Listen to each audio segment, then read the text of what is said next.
Anécdotas, datos históricos y salsa en Cultura Musical, donde los protagonistas son ustedes, nuestros oyentes.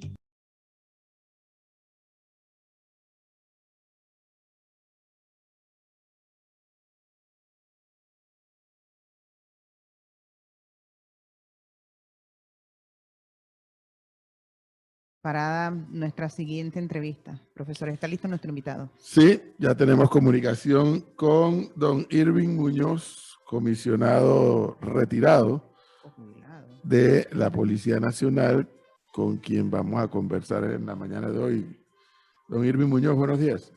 Buenos días, profesor Cabrera, buenos días, Flor, y demás integrantes de la cabina y a toda su radio audiencia. Comisionado, bueno, usted no solamente se ve joven, sino que está joven y se retiró hace muy poco tiempo de la policía. Ahora que usted está fuera de la institución y que la sociedad panameña ha estado sometida en los últimos, no sé, 15, 20 días a situaciones a las que no necesariamente estamos acostumbrados, ¿cómo usted evalúa lo que ha estado viendo? Nuevamente buenos días, profesor Cabrera. En realidad nosotros somos contemporáneos. Somos contemporáneos. ¿Sabe qué tal? Somos contemporáneos. Bueno, con respecto a esto, y siempre me gusta decir, ¿no? La verdad, yo no he perdido mis vínculos con la institución policial ni con ninguno de los otros servicios, Senan, Senafron, SPI. Porque pues lo mejor es mantenerse actualizado y poder entender cuál es la dinámica de lo que ha venido ocurriendo. En los últimos días nosotros, durante el mes de octubre, luego de que se había controlado una escalada de violencia que se había generado en el país producto de algunas actividades ilícitas relacionadas con droga, entonces se desencadena un evento y junto con ese evento coinciden otras situaciones que desembocan en una sensación de inseguridad, elevando cifras que tienen un alto impacto en la comunidad panameña.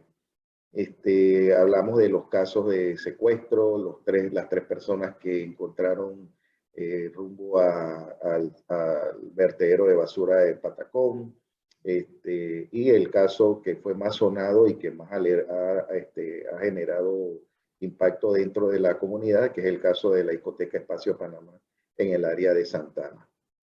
Y quiero hacer una observación muy respetuosa porque estamos tratando de levantar la economía, de dar un poco más de credibilidad en lo que se viene desarrollando en el país.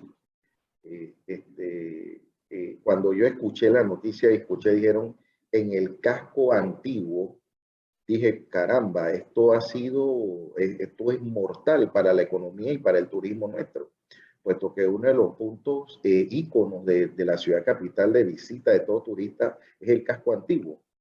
Pero resulta que esto después el canal es el más visitado, el casco antiguo. Sí, correcto. Entonces, esto ocurre en las inmediaciones de Santana, que si bien es cierto pertenece a la ciudad vieja, no es económicamente el casco antiguo per se.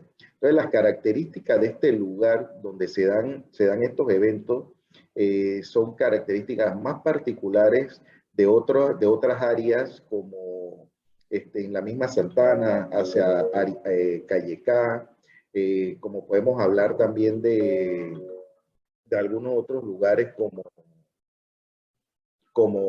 el área del terraplén, que se desarrollan actividades de esta naturaleza.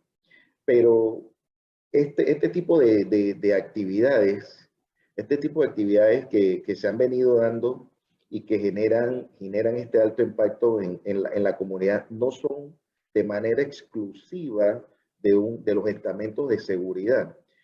Hace un momento yo escuchaba uno de los mensajes que mandó algún contacto suyo por WhatsApp, me imagino, en el que él hablaba de que esto era un poco más profundo y lo envió luego a la entrevista del subcomisionado Domínguez. Efectivamente que es así. Efectivamente nosotros estamos recogiendo quizás lo que no hemos sembrado y estamos recogiendo la desatención en materia preventiva. Y me voy a esto. Tenemos más de un año de que teníamos una alta deserción escolar y ahora más de un año de que los jóvenes no van a las escuelas. Esto también influye. Venimos de un encerramiento producto de la pandemia. Venimos con un deterioro en cuanto al aspecto de los valores y hay una alta inversión en instituciones que supuestamente deben hacer un trabajo de prevención, deben mejorar la calidad de vida de nosotros como panameños en materia de seguridad, pero que yo considero que no están haciendo su trabajo. Entonces, sí, desde el momento de que yo salí de la institución a donde nos encontramos hoy día, han habido recursos, se han mejorado algunas cosas, pero hemos desmejorado en otras y hemos desmejorado en la calidad de nuestra institucionalidad. Ahí es donde radica para mí parte del problema que nosotros estamos viviendo hoy día. Pero don Irving Muñoz, la pregunta aquí obligada, y yo siempre parto de la base de que el resto de la población, por ejemplo, muchos como usted y sus ex compañeros, que también ya retirados y los que todavía se mantienen en servicio, fíjese, por ejemplo, en el caso del bus que roban en el Roble, Agua Dulce, iba un miembro de la policía y ese es el único que se ha atrevido a decir pasó esto. Y evidentemente la persona, que creo que es un tipo joven, bueno, supo qué hacer, guardó la calma, etcétera. Pero la pregunta reiterada, y siempre la vamos a reiterar porque no todos manejamos esos casos, en la experiencia que a usted le tocó vivir como uniformado, y por lo que está viendo, lo que está ocurriendo en estos días en el país, ¿qué le recomendaría Irving Muñoz a los escuchas que no tienen esta experiencia en materia de seguridad? Bueno, en materia de lo que ocurre es que esto es como cuando uno anda por las sabanas del Serengeti, ¿no? El delincuente, hay dos tipos de delincuencia, la de delincuencia organizada y la delincuencia común. Entonces, en lo que corresponde a la delincuencia común, es la comparación que hago con el Serengeti. O sea, el delincuente siempre va a estar viendo la presa más débil, y perdonen la comparación, el enfermo, el que se presenta más débil y el que es más fácil en un momento dado de poder atacar para la subsistencia. Entonces, de igual manera, el delincuente estudia todas las condiciones de modo, tiempo y lugar para poder cometer su hecho. Por otro lado, tenemos lo que es el crimen organizado, que son los delitos que también impactan de manera inmediata a la ciudadanía. Entonces, ahí estamos viendo estos delitos, más que todo son los delitos violentos, los homicidios, los femicidios, y lo vamos a involucrar dentro del paraguas del sicariato. En ese sentido, muchos de estos casos, los estamentos, si no tienen una inteligencia personal, si no tienen inteligencia artificial o tecnológica, le va a ser difícil prevenirlo.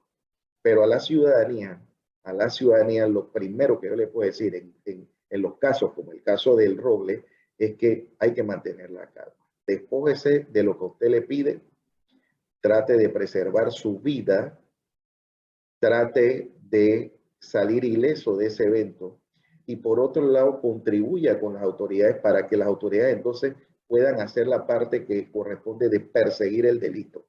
Hay que poner las denuncias, pero para poner las denuncias se requiere de que el ciudadano también aporte información para poder iniciar esas pesquisas. Y en ese sentido, escuche los acentos, trate de ver las contexturas físicas de la persona, tamaño, tez física, color de piel, la forma de hablar, si tiene algún tatuaje, si tiene alguna cicatriz, o sea, particularidades de esta naturaleza. Enfóquese en eso, porque el hecho ya está. Ya usted en ese momento está siendo la víctima. Entonces no trate de jugar al héroe, no trate de poner en riesgo su vida ni en riesgo la vida de otro, porque al final lo material, el celular, el dinero, lo que le vayan a llevar es más recuperable que recuperar la vida. Sí. Pero para poder perseguir este delito, sí se requiere es que usted contribuya con las autoridades. Comisionado, el fin de semana estaba conversando con un mexicano que me decía, y viendo lo que estaba sucediendo en Panamá con esta cantidad de personas fallecidas y en hechos públicos, en lugares donde hay otra gente que nada tiene que ver con estas bandas de criminales, y me decía a mí y a otro panameño que estaba allí conmigo, tienen que tener mucho cuidado porque así empezó México, y mire a dónde llegamos. O sea, hacia allá vamos, es tan peligroso así que tenemos que preocuparnos quizás más de lo debido, más allá de lo que digan las autoridades de policía, el ministro de Seguridad, que nos dicen a cada rato, pero no, tranquilo, que sí, la situación es delicada, pero es un tema de bandas criminales que se están matando entre ellos. O sea, ¿lo tomamos así o nos preocupamos un poco más allá de verlo como pasó en México? Mira hasta dónde llegaron ellos. ¿Podríamos llegar nosotros a un nivel así de acostumbrarnos a lo que está pasando? Mira, Flor, sin querer ser alarmista con respecto a esta pregunta, yo me preocupo. Me preocupo no por el hecho de en sí de que ellos tengan rivalidades y como dice el ministro, que es entre ellos que se están acabando. No, yo me preocupo porque el producto de esa actividad, la impunidad de ese tipo de actividad, se ha ido enraizando dentro de nuestras instituciones del Estado. Entonces, curioso de todo esto es que cuando nosotros analizamos quiénes son los involucrados en estos casos, me llama la atención que siempre están vinculados a diferentes tipos de autoridades dentro del país. O sea, que el hecho en sí no es tanto lo preocupante, sino lo que se viene generando, y creo que es el mensaje que quiso darte la persona con la que conversaba de México, porque sus instituciones se fueron viendo deterioradas. Y lo que nosotros estamos viendo es un deterioro de nuestras instituciones. ¿Y por qué digo esto? Porque cuando tú presentas ante las autoridades correspondientes a los involucrados en diferentes hechos, entonces encuentras resultados dudosos, encuentras muchas actividades de corrupción, encuentras de que cuando hay iniciativas que van encaminadas a mitigar o a la prevención de este problema o a reprimir este tipo de problemas, se le ponen obstáculos. Entonces, ¿por qué se pone obstáculos cuando nosotros estamos tratando de prevenir o de evitar que se den este tipo de situaciones? Entonces crea una suspicacia, y la suspicacia de todo esto está en que el problema es muy, muy, muy profundo. Es un problema de enraizamiento, de primero pérdida de valores y de altos elementos de corrupción. Fíjate que hace unos días, ¿cuál era el tema de discusión? El tema de discusión en cuanto a las reformas electorales decían el tema de la gente que promueve o patrocina campañas políticas, pero vamos a ver quiénes son los que están detrás de todo ello. Y recordemos que en Colombia llegó a haber hasta un presidente muy vinculado o que fue promovido por dinero del narcotráfico. Entonces esto no es gratis. Y lo que nosotros tenemos que cuidar es la institucionalidad de Panamá. ¿Habrá alguna relación entre el narcotraficante colombiano que recién agarraron con lo que está pasando en Panamá en estos momentos? El afloramiento de la información que existe hoy día, eso no tiene que ver. Mira, se han dado tres situaciones muy delimitadas o muy identificadas por las autoridades correspondientes del Ministerio Público. Lo que ocurrió en la discoteca es un caso, si tiene ribete vinculado al narcotráfico, realmente es un caso de rencillas entre grupos pandilleriles. Ese es un caso. El caso de cuando hablamos de los tres encapuchados que encontraron ajusticiados, ese es un caso vinculado al narcotráfico y por un tumbe. Y el otro caso que nosotros vemos son los casos de secuestro, que son casos completamente diferentes, que no tienen que ver directamente con la captura del señor Otoniel en Colombia. Lo cierto es que sí, ojalá que no tenga nada que ver, como bien usted lo dice, pero siempre preocupa, don Erwin Muñoz, que a veces estas cosas repercuten por acá, todas las autoridades nacionales y extranjeras, pues siempre nos reiteran que nuestro territorio es un territorio de paso, ¿no? Sí. De todos estos movimientos. Entonces, efectivamente, efectivamente que esto puede tener un impacto, y entendamos qué está pasando hoy día. Hoy día el narcotráfico no es liderado por los grupos colombianos. El narcotráfico realmente es liderado por los carteles mexicanos.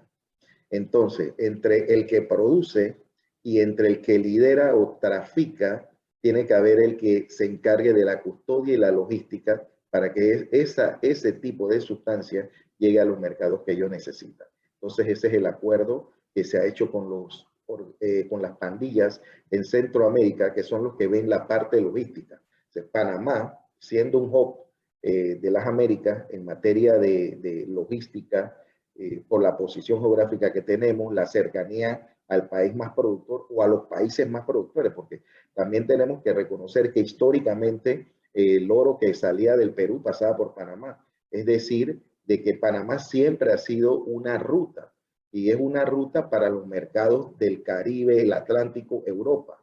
Entonces, en este caso, los mercados más apetecibles en materia de sustancias ilícitas hoy día no es Estados Unidos, es Europa. Y hay algunas incursiones hacia Asia, Australia. ¿Eso qué conlleva? De que nosotros, como hub logístico, de la misma manera que estamos trabajando con navieras, estamos trabajando con recursos legales, estos mismos recursos legales son los que son utilizados para cometer estos hechos ilícitos. Entonces, de allí que veamos el alto volumen de incautaciones que se están dando en nuestro país. Oiga, no presentó a Irving Muñoz como era, comisionado, retirado, jubilado y también miembro del Colegio Nacional de los Servicios de Policía, CONAPOL. Sí, profesional de los servicios de policía de Panamá. Ya sabe, profe. No sé ni de lo que me está hablando. Él sí. 8:32. Don Irving Muñoz, muchas gracias. Muy amable. Gracias a ustedes. Hasta luego. Señor Miguel, vamos al cambio.